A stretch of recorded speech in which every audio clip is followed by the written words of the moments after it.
Bien, pues la gestión de los cambios siempre es compleja. Va a depender en muchas ocasiones del tipo de empresa y sobre todo va a depender de la cultura organizativa que exista en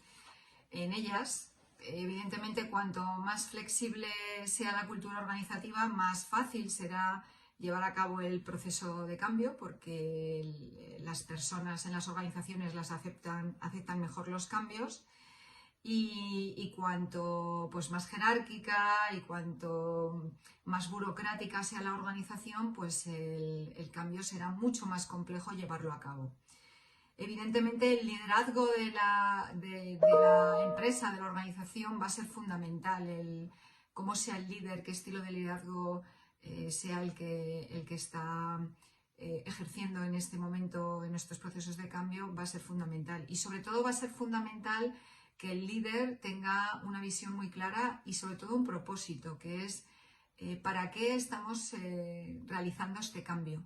hacia dónde nos dirigimos, cuál es el objetivo de este cambio, qué vamos a aportar más allá de las cuestiones económicas a nuestra sociedad con este cambio, que creo que hoy la mayor parte de los empleados tienen una visión social de lo que del trabajo que realizan y de alguna manera también quieren aportar a la sociedad algo que con su trabajo que bueno pues que apoya el desarrollo también de la sociedad. Entonces el estilo de liderazgo es importante y sobre todo, como digo, esa visión y ese propósito de ese cambio. Para mí, el líder, una de las cosas que tiene de las cuestiones más importantes a llevar es la gestión de los equipos. Y en estos equipos creo que hay cuestiones o habilidades con las que debe contar el líder o el equipo que sea responsable de los cambios, como son, pues entre otras cosas, la inteligencia emocional, que es una de las habilidades más importantes para gestionar los cambios. La inteligencia emocional nos ayudará sobre todo a superar todas las resistencias al cambio que se produzcan en la empresa, en la organización. Y las resistencias al cambio pueden venir por cuestiones muy variadas. Pueden venir pues, por los miedos que pueda tener la propia organización, los propios empleados, pues a perder pues parte de su libertad de actuación, o pueden venir simplemente por miedo a perder una cierta seguridad que tenían, o pueden venir porque las percepciones, pues cada uno percibe la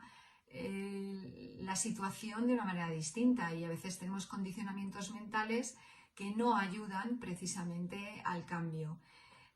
O también porque en este proceso de cambio, pues para avanzar a veces hay que hacer reestructuraciones organizativas y eso implica también pues salarios distintos o disminución de bonus, etcétera, etcétera. Y por supuesto el miedo a lo desconocido. Entonces creo que los líderes tienen muchísimo que hacer aquí desde el punto de vista de la comunicación, que es uno de los instrumentos más importantes en la gestión del cambio. La comunicación, es decir, comunicar, comunicar y comunicar hasta el momento de llegar a ser pesado, pero es mucho mejor comunicar por exceso que no por defecto.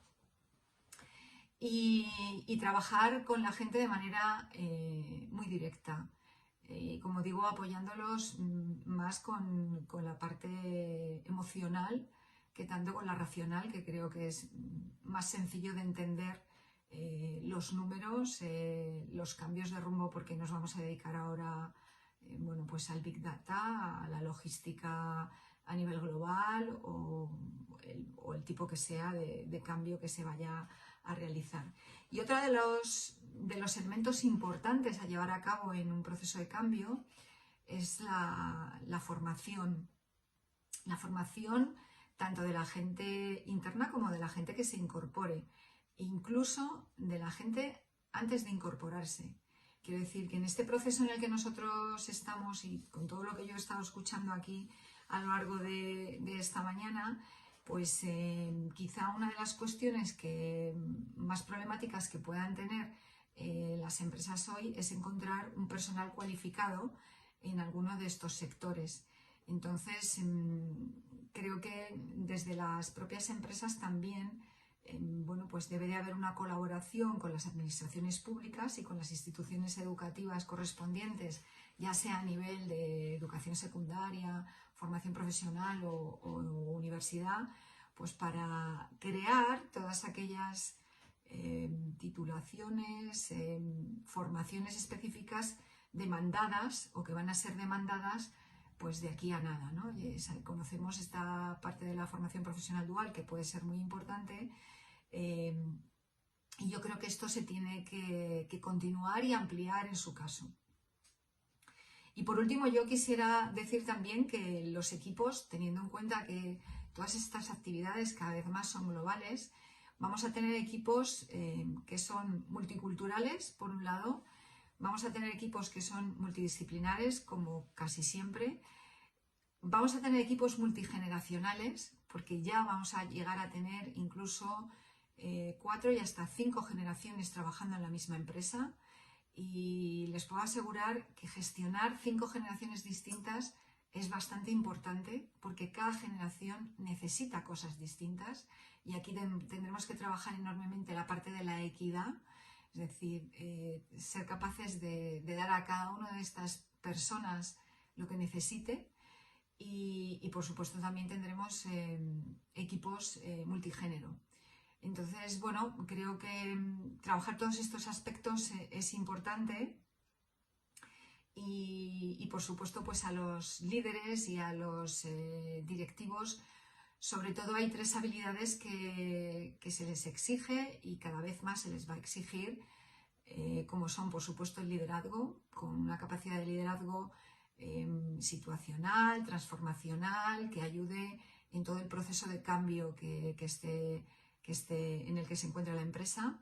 También una capacidad de aprender, de aprendizaje, learnability, que se llama en inglés, que es súper importante, es decir, esa capacidad de aprendizaje continuo, y que será un modelo también para el resto de los empleados, porque ellos también van a tener que estar en esa parte, en esa vocación de aprendizaje continuo. Y por supuesto la inteligencia emocional. La inteligencia emocional no solo intra, es decir, la suya propia para poder gestionar sus propias emociones en los momentos críticos, sino también para ser capaz de gestionar y entender las emociones que los empleados pueden tener en las distintas etapas de ese proceso de cambio.